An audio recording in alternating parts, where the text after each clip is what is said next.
after further review, a Clemson student's perspective on sports. And the personal foul on number 99 of the defense after he tackled the quarterback. He's giving them business down there. That's a 15-yard penalty.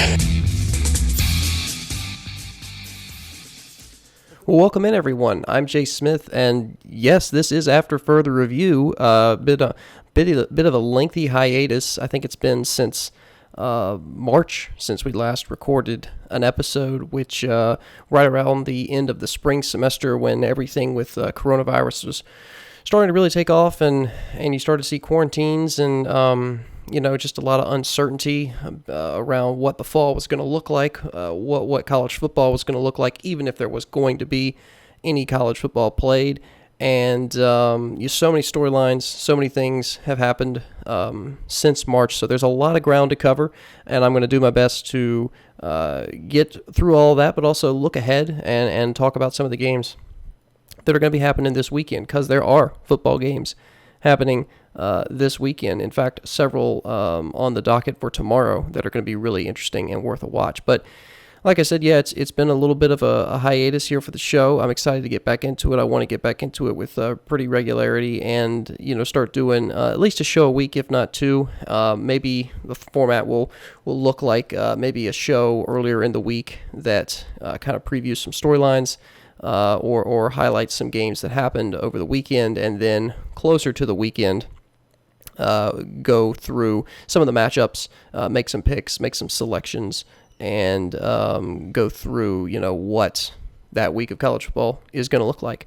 But yeah, obviously, a season unlike anything where we've ever seen and may ever see again, where you have a split among the Power 5 conferences in terms of who's going to play. And right now you've got the ACC, the SEC, and the Big 12 that have decided that they're going to play football, albeit a little bit different than what we're accustomed to. And then obviously the Big 10 and the Pac-12 are the other two Power 5 conferences who have decided they're not going to play this fall. I think they're still toying with the idea of a spring season. Right now there is a lot of pushback by the Big 10 coaches and players and people involved in that area against the commissioner's decision to postpone that season. And so it's really going to be interesting to see what that looks like. And one of the bigger stories out of yesterday was the statement put out by Ohio State coach Ryan Day. And, he kind of questioned the strategy and the communication from the Big Ten in a statement that he put out. And it was really interesting reading through it because, it wasn't a direct jab at the Big Ten leadership, but, he closed his statement by saying, and this is direct quote obviously from Day's statement, but he said these young men and their parents, speaking of the football players obviously, these young men and their parents have asked so many questions that I do not have an answer to, but the one that hurts the most is why can these other teams and players play and we can't? Duke is playing Notre Dame and Clemson is playing Wake Forest this weekend. Our players want to know, why can't they play? And I think it's a legitimate question, right? I think it's totally a legitimate question, and it really I think speaks to the ire that a lot of people in the Big Ten circle right now have for the way that this was handled. And obviously, again, ACC and SEC and Big 12 have established some protocols and procedures that teams are going to have to adhere to, and the schedules are going to look different, obviously, and the crowd capacity is going to look different, and so there's it's a season of college football, but it's not going to be anything close to a regular season like we are accustomed to, just in terms of non-conference matchups and even some rivalry games that are cross-conference are not, as of right now, not going to be played. I know Clemson, South Carolina's rivalry may be interrupted. I would imagine that Georgia and Georgia Tech's rivalry will be interrupted. I think that affects the ACC and SEC more than other conferences. Off the top of my head, I cannot think of many Big 12 teams that have rivalries with teams from another conference. There may be one or two, but most are contained within the conference, and even some of the bigger rivalry games like the Iron Bowl and Ohio State, Michigan.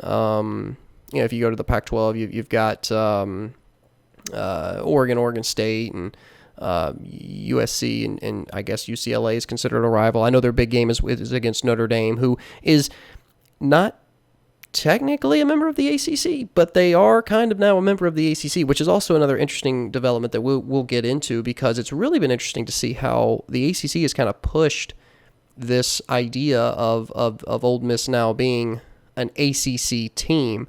And, it's something that we had probably foreseen happening at some point. I mean, we all know that Notre Dame really wants to hold on to that TV contract with NBC, and that's one of the driving forces behind staying independent. They may list other reasons, but, that television contract with NBC is certainly a big driving factor.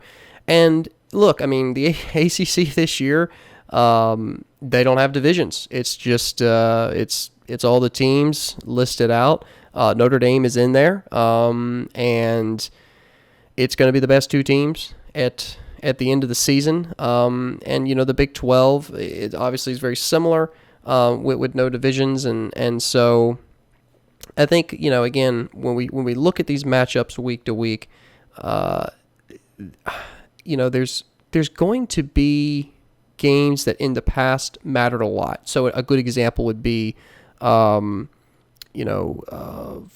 Georgia, or Clemson, Florida State, where, the winner of those games more than likely was going to end up in the conference championship.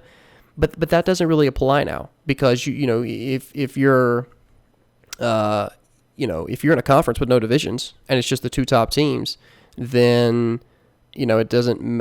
Any conference loss is equally as important, right? So you lose to Florida State, well, that matters as much as if you lose to Notre Dame. There's no there's no increase in significance for a game in your conference, because they're all weighted equally, which is different for the ACC. I know that some other conferences like the Big 12, that's kind of how it's been run for a while, but definitely a new thing in the ACC. The SEC is sticking with their divisions, obviously the East and the West, and that will probably. I personally think if you were to ask me what conference is going to feel the closest to normal, it's got to be the SEC. It's got to be the SEC. I mean, they have really only altered a few things on the schedule, because regular season now is 10 games, and it's all conference games. There are no non-conference games scheduled. So that's really the only thing that's different for the SEC. And so it's going to be interesting to see how that compares to what we're going to see in the ACC and the Big 12, because again, the SEC, as of right now, the only conference with divisions, amongst the Power Five, that's playing right now is the SEC, and the ACC and the Big 12 have decided to do away with that this season. I would imagine that the ACC will go back to their standard division structure next season, but an interesting wrinkle for sure that I think could make some games that in the past didn't seem to matter as much matter more, right? You've already heard or possibly heard in his press conference this past Tuesday, Dabo Swinney made the comment that his team is trying to embrace the idea of every day is opening day. Every day is the beginning of that new season. And he's kind of echoed that before, right? He's had that mantra of, every week is a new week, and it's, we can't be 6-0 until we're 4-0. And that sticks to a certain degree, but I think the whole idea of every day is opening day, especially with the way things are structured this year, will hit home more. Just because, again, if you're in the ACC and you're Clemson and, you're looking at this schedule and you're saying, okay, well, typically, we had our division and we didn't have to worry as much about what was going on in the other division. Well, now all of a sudden, that Wake Forest game, it matters as much as that Notre Dame game. That matters as much as the Pitt game. That matters as much as Virginia Tech.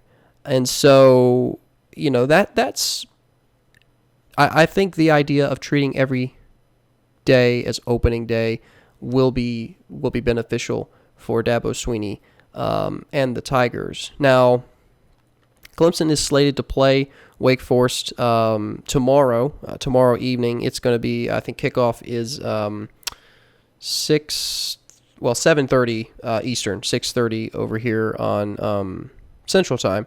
But again, expecting Clemson to perform well in this game, expecting them to come out and win by a pretty significant margin. College Game Day actually is going to be there for their opening campus visit of the season. There have been some games that have been played prior. This is obviously technically week 2 of the 2020 college football season. Nothing of significance so far. I mean, if we go back and we look at those week 1 games, nothing really jumped out. I think the closest matchup was Arkansas State and Memphis, which finished up with Memphis winning 37-24. I mean, obviously, BYU destroyed the Midshipmen of Navy 55-3, but really nothing on the slate. Actually, Stephen F. Austin and UTEP was a little bit closer, 24-14. That was the closest matchup from week 1. But yeah, nobody really on that slate that's obviously going to contend for a playoff spot. So it was mostly overlooked. Certainly not as hyped up of a week 1 as we are accustomed to. And so it kind of felt, just watching those games last week and even last night because, UAB squared off against Miami, I believe. It just felt different. It did not feel as hyped up as what we usually see, and so it was a little bit different. I think obviously the kickoff, if you will, of this season is going to be the Clemson Wake Forest game. But it's just okay. Yes, and I did want to check. Miami did play. UAB beat them 31-14, and I believe that was that was last night. Okay, that was I was switching between keeping up with that game on my phone and then watching the Kansas City Chiefs dismantle the Houston Texans last night with obviously the kickoff of the NFL season. But again, it's I think it's really going to be interesting for playoff teams, especially Clemson, who is preseason number 1, I believe, for the first time ever. I don't have any notes on them being number 1 in preseason before now. They did have a streak of, I want to say, 8 or 9 years where they finished the season higher ranked than they started. But as far as I know, Clemson has never started the season at the preseason number 1. But sticking on the Tigers for just a little bit, you look at their schedule and you look at their talent and you say, well, who on here, stands a chance? Like who is actually going to give Clemson a run for their money? And I think 2, maybe 3 teams stand out if you really dive into their schedule. And the first team that just jumps out is obviously Notre Dame, right? This is a team that's getting a decent amount of hype. They're 10th right now in the preseason polls.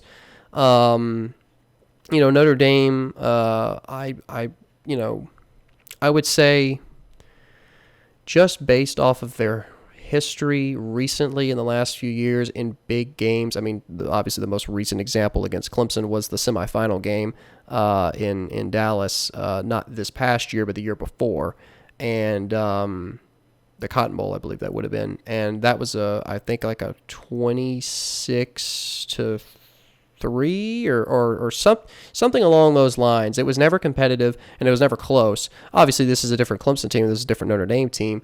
And this game is going to be at Notre Dame, so that there is, an impact there. I don't know what capacity crowd Notre Dame will allow. This game is scheduled to take place on November 7th.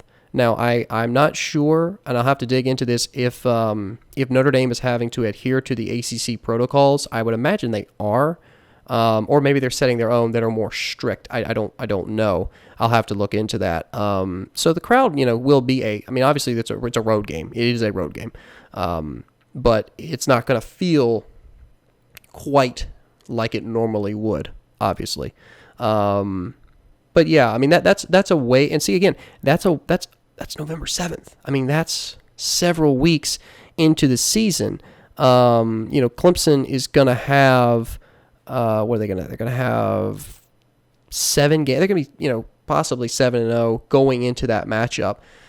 They really finished their season on the heavy end. They've got a lot of tricky road games this year, at Notre Dame, and then the week after, there is a bye week between Notre Dame and Florida State, but that game is also going to be on the road. Now, yes, Florida State is in a pretty abysmal place as a program, but, it's still Florida State, and you still, if you're a Clemson fan, and you've been a Clemson fan for more than 5 years, you know that you always have to just take care of business when you travel down to Tallahassee and play the Seminoles. And then Clemson closes out the season. This just feels so weird, but they close out the season at Virginia Tech, and that game is going to be played on December 5th, which I believe is usually the week of or the week before when the normal ACC championship would be scheduled. So,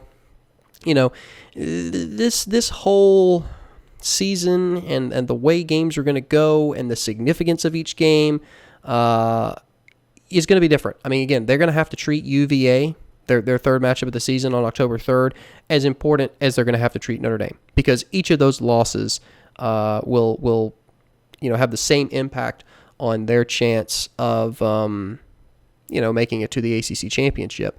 And so, it's going to take, I think, probably a week or two. I don't think we're going to see the sharpest Clemson team until we get into October. I think Wake Forest, they're going to put up some points, and obviously I think they're going to win by at least 21. I don't expect them to be firing on all cylinders for 60 minutes. And you wouldn't expect them to be with everything that's happened and it being a week 1 game. Never mind the fact that it is on the road. But again, Wake Forest, that's going to be essentially a 50-50 crowd, whatever crowd there is there. And it's going to be about half of it will be orange. Just based off of my experience on going to a Clemson-Wake Forest game a couple of years ago, half the stands are going to be orange. The Citadel is a tune-up game in essence, and that should not pose any sort of challenge for Clemson. But I really expect to see what they're made of and how this team looks on that October 3rd game against UVA. And that'll really be a good test going into the following week with Miami coming to town, a team that Clemson has handled with ease for the past few years, but that's going to kind of set the pace. I really think the UVA game is going to set the pace for how they're going to perform against Miami and what we're going to see of Trevor Lawrence and all the weapons that he has around him. And, how those pieces are going to fit into the puzzle. Looking at some of the other matchups that we have, because I do want to get to some of the other games on the schedule. Let's see. We have a couple of games, actually several that have been postponed. SMU TCU was supposed to play tonight. That has been postponed. FIU and UCF has been postponed. And then Marshall at East Carolina. Now, game that's going to happen noon on Saturday, Syracuse at North Carolina. And this is going to be a really interesting test for North Carolina, a team that right now is ranked 18th, and a team that made some noise last season, especially with their performance against Clemson. I mean, you look at the Tar Heels and you look at how they played last season and bringing up their schedule. They started out with a win over South Carolina, and this was a game that almost it was an expectation for South Carolina to win. I think when North Carolina won that game, it was close. It was 24-20, but it was still a bit of a surprise to a lot of people. And then they did the same thing the week after, where they beat Miami in a close game, 28-25. They did drop a game in week 3 on the road to Wake Forest, and then obviously lost to App State, and then Clemson. So they kind of, there was a lot of inconsistency. Many people remember the 6 overtime game against Virginia Tech on the 19th of October. And to be honest with you, I think that game encapsulated North Carolina last season. It was a team that had talent. It was a team that had resolve. This is a team that almost beat the number 1 team in the country at the time in Clemson when they had them at home. Really should have beat them, to be honest with you. You go back and watch that game. Clemson should have lost that game, just as they should have lost to NC State several years ago at home, and a couple other times where Clemson's just not played well. But again, going back to that Virginia Tech game for North Carolina, it just encapsulated their season, right? They had the grit, the resolve, the determination, the will to win, but it just didn't happen for them. Just a few things went the other team's way, and they ended up dropping that game in 6th overtime, and that was a game on the road, at Virginia Tech, and not an easy environment to win at. And so, they finished the season with a pretty, convincing bowl win, the Military Bowl over Temple. They won that 55-13, and they finished 7-6. They finished basically 500. Finishing the season 6-6, obviously, and 4-4 in the conference. They were a 500 football team. But what was so, interesting about this 500 football team was they took the number 1 team in the country at the time, basically to the last couple plays of the game. They took a Virginia Tech team to 6th overtime, and you can certainly make the argument that Virginia Tech has fallen off talent-wise, sure, but North Carolina, nobody really expected them to come out and to compete. And yeah, they did drop games against Appalachian State and Virginia, but they also had really convincing wins over Georgia Tech and NC State. They beat Duke in a close game. They beat South Carolina in a close game. They beat Miami in a close game. Those kinds of things matter. And so I think that top 20 preseason ranking for the Tar Heels is warranted. I think they have earned the respect that they're starting to get. Now, when you look at their schedule for this season, you've got pretty soft start. You got Syracuse at home, then you play Charlotte, the 49ers at home. You travel to Boston College, Virginia Tech at home, and Florida State on the road in October 10th and 17th, respectively. Those will be tricky. But then NC State, Virginia, Duke, Wake Forest, and then you close the season with Notre Dame at home and Miami on the road.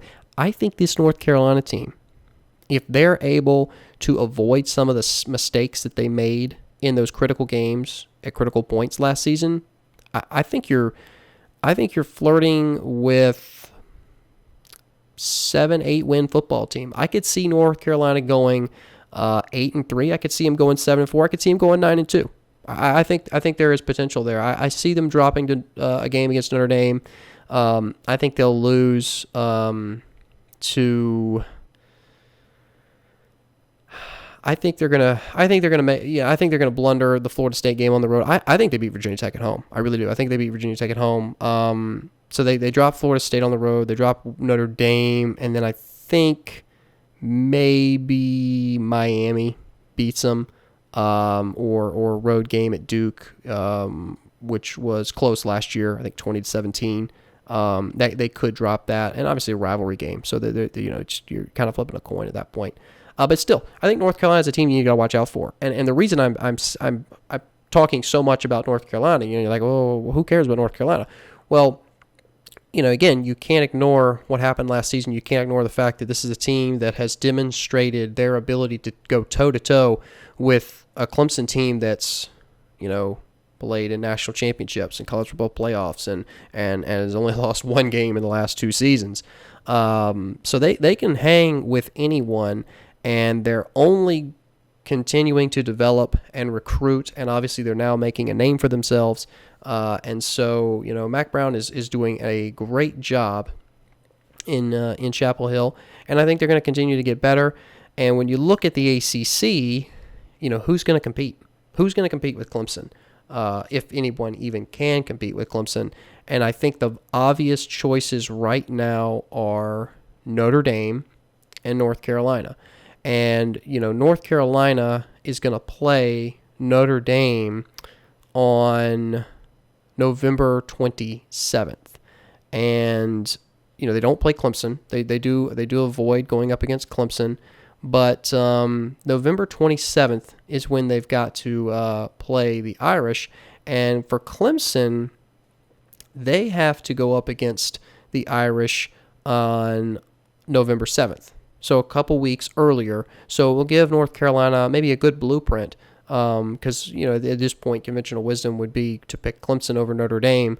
And maybe that gives North Carolina an edge in that matchup rather than having to play them first. It really remains to be seen. North Carolina, I'm high on them this year, but they're still a wild card because last season there was just so many things that didn't go their way. And again, I think that 6th overtime loss to Virginia on the road just encapsulates that perfectly, right? A team that had the potential, but just couldn't live up to it. I mean, you could even say the same thing about Ole Miss last season, going 4-8. I mean, there were 3 or 4 games that should have been wins. I mean, for Ole Miss that just weren't.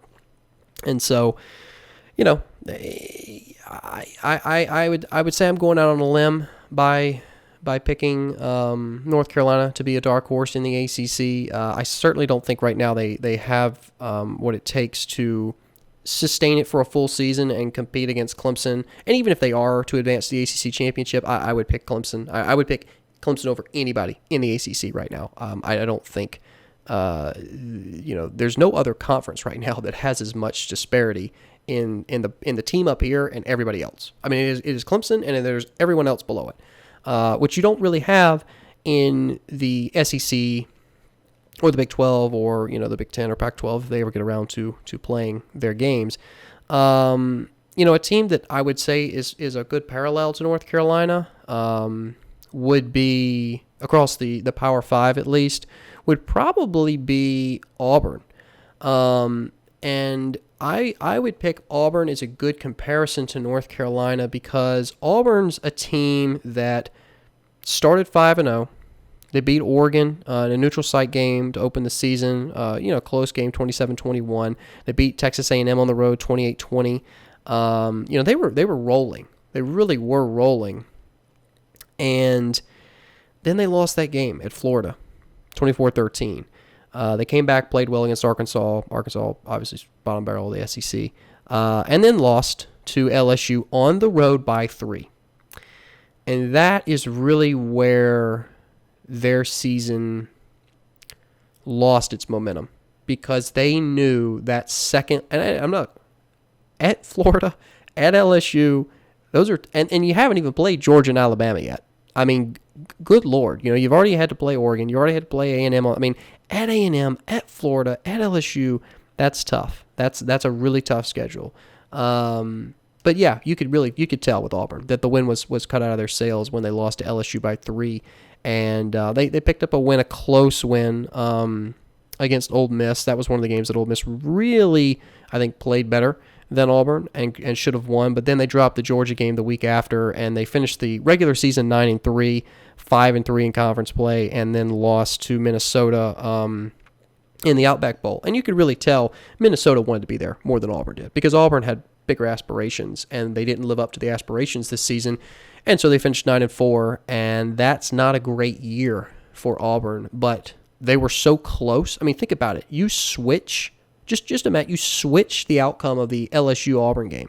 You're talking about an Auburn team that at the end of the season, I mean, they beat Alabama in an amazing Iron Bowl. Everybody remembers the Iron Bowl from last year. But you're talking about an Auburn team that has maybe a 7-point loss to Georgia, and maybe that loss to Florida. So you have maybe a 10-2 Auburn team.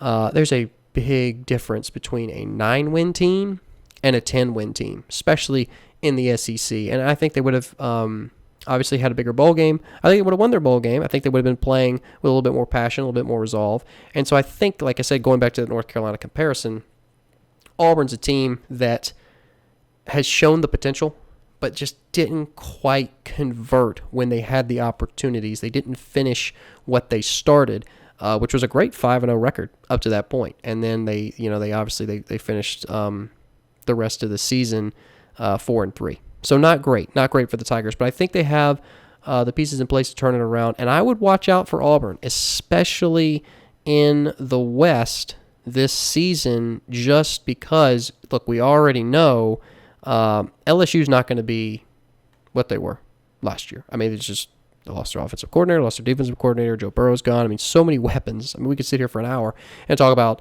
all the weapons that LSU lost. What they did last season was incredible. I mean, it was the second team to go 15-0 in modern college football history, but they're not going to replicate that this year. I mean, it's insanity. And in the West right now, you've got an Alabama team that, for the first time almost in over a decade, is really searching for an identity. I mean, they really are. I mean, after the 2-loss regular season they had this past year, they really fell out of relevance for that bowl season, which was weird. It was really weird watching a bowl season where Alabama wasn't in the playoff. And so, I would expect for them to come back. I'm not saying Alabama's fallen off the face of the map and they're never going to be relevant again. Like, no, that's not what I'm saying.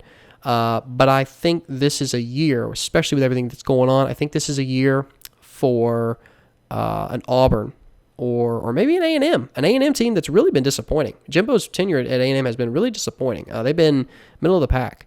I would still put money on Auburn or Alabama. I think if you wanted to make a safe pick, you would pick Alabama. And I think if you wanted to go for that dark horse, that team that's showed the potential but hasn't quite strung it together yet, I think you'd pick Auburn. A&M would be too much of a wild out there pick for me yet. They haven't really shown that they can compete right now at the top level of the SEC, even really the West. And then over on the East side, I think there's a little bit more of I think there's more teams that could compete for a spot. Obviously, Florida and Georgia, stick out immediately. Nobody's going to pick Missouri, South Carolina, Tennessee, or Vandy. Kentucky's kind of that weird middle team that's like, they're like, we're decent, but we're not terrible, and we're not really good. We're just kind of in the middle. And there's 4 teams in the East that suck, and there's 2 teams that are pretty good. And so, as is the case most years, that Florida-Georgia game is really going to be pivotal. And that game will take place on November 7th. And that game's going to be, I don't know, is it still going to be a neutral site location? That I am not sure of. Typically it is, but with everything going on, I'm not entirely sure. I think it's still supposed to be in Jacksonville. I haven't heard otherwise, so for now I am assuming that the game will happen in Jacksonville, but I will try and confirm that.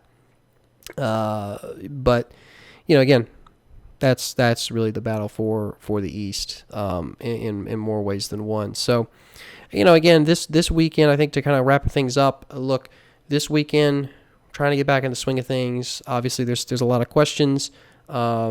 And there's games. Thank goodness there are football games this weekend. We're all excited about that. But we will have to get through, I think, at least a couple of weeks before this season and the flow of this season and how things work is going to feel comfortable for a lot of teams. There's some good games on the slate this weekend. I mean, Ryan Day actually mentioned this matchup a little bit earlier. We talked about his statement. Duke at Notre Dame. That'll kick off at 2:30 on NBC. Georgia Tech at Florida State. Not a matchup that's really going to have a lot of significance across the ACC in terms of but a game to watch. That'll kick off 3:30 on ABC. Clemson obviously playing at Wake Forest 7:30. That's the game of the week. And you do have Missouri State traveling to Oklahoma. I'm just looking here for top 25 teams that are playing. You got UTEP at Texas. I believe, yes, Clemson is the only ranked team this week that's not playing at home. There are, 3, 4, 5, 6, 7. There's, I want to say 7 ranked teams that are scheduled to play this week. Now, one of those teams, UCF, has obviously postponed their game, so they will not be playing this week. But everybody's playing at home except for Clemson, which is interesting. I don't know when the last time the Tigers started this season on the road. As a true road game, it may have been the home and home with Georgia, either that or Auburn. Not entirely sure when they started with a true road game the last time that's happened, but nonetheless, college football is coming to you tomorrow. We're gonna have a lot to talk about. Obviously, we're gonna do a show early next week. And discuss everything that transpires over the weekend. Just as a reminder, and I will tweet this out and put it out on our AFR social media, we are going to do a college pick'em league as we have done for the last 4 years. And so I will be sure to tweet out that link. You still have, I think, 2 weeks to sign up. But if that's something you're interested in, we usually try and do some sort of small prize at the end of the season for whoever gets the most picks correct. We do a straight league. Don't do confidence. I hate the confidence system and how that works and having to put them in order. It's just just pick them straight. But nevertheless, that's what we're going to be doing, and so I'll be sure to throw up some more polls. And if there's anything that y'all want to hear or discussed on the show, or you want to come on the show, be sure to reach out through any of the social media platforms, whether it's Facebook, Twitter, or Instagram, and we will get you roped in and hooked into the show, because that's really what I enjoy the most about this, is interacting with people that I know who watch the show, listen to the show, and doing that sort of stuff. It's a lot of fun, and it's still weird with everybody being quarantined and not really being able to sit down in person and interact, but we're trying to make the most of it, and I'm trying to do what I can from here. And so if there's any suggestions like that anybody has, please feel free to share. But this has been a lot of fun. Like I said, I'm glad to get back into this. I want to keep doing this with more regularity, and I'll keep you updated on the links for the college pick'em. And obviously, hey, we got college football this weekend, so kick back, relax, and enjoy a much-needed distraction from everything that's been going on since the beginning of March. But appreciate you tuning in. As always, this episode will be up relatively soon. It will also be posted in podcast form on Anchor. You're welcome to listen to the AFR podcast whenever.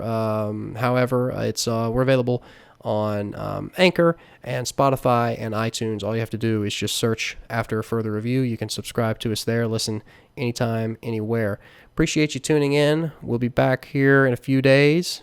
Thanks for listening. This has been After Further Review.